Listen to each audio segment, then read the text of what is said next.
Hey there, this is Babu from Whautomate. In this video, we will look at how to integrate Whautomate with Telegram and see how we can receive messages onto a centralized inbox like Whautomate and also respond to conversations. And in the next video, we will look at how to automate using a chatbot as well. Let's dive into it. Once you log into our platform, go to the integrations menu and you will see Telegram integration plugin here. You have to click on connect. Here, the only thing that you need is the Telegram bot API token, which is pretty simple to get. We will look at how to get one as well. You need to go into Telegram and search for Botfather. I'm going to type Botfather and you will find Botfather. There will be a few other things, but you need to select the one with the blue tick and click on start. We are pretty keen on creating a new bot. Let's just click on new bot. We just need to give it a name. I will just call it as Whautomate Demo 1 or Whautomate Demo. And this is the username that I need to give, and it should have bot as suffix or with an underscore. I'm just going to call it as Whautomate Demo 1 bot.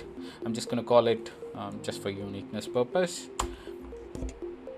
And yeah, I get the API token. I will just copy this by clicking on it and then go back to our platform and click on connect.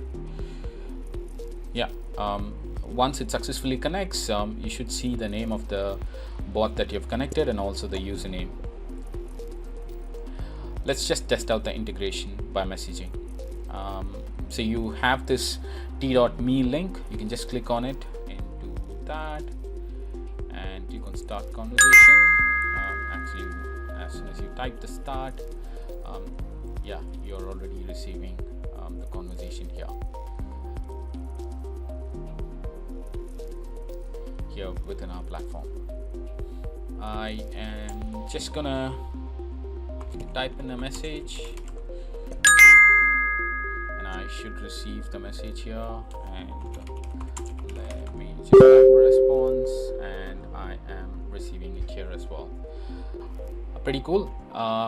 And a few other things with the Botfather. Let's say you want to add a profile picture or change the username or add a description. All of the things can be done using the My Bots option. It will show the list of bots that you've already created. You select the bot and you can click on edit bot and select each one of the fields and give it upload a photo or add the description or about. Let me just show you one example. I just clicked on about. I'm just gonna call it as Whautomate is multi-channel customer engagement platform. Let's just call it, save it. We should have that updated as well. And what about other fields that you want to update? It is updated on the chat here as well. Whatever you want to update, you can do that here. Yeah, and few other things. If you want the bot to actually receive the messages from groups the bot is being added to, you just have to go to the bot settings and you just have to disable the privacy mode. Yeah, once this is done, if this bot is added to a group, then the messages will be forwarded to Whautomate platform as well. That's it on this video. In the next video, we will look at how to install GPT powered AI chatbot on Telegram using Whautomate. Thank you.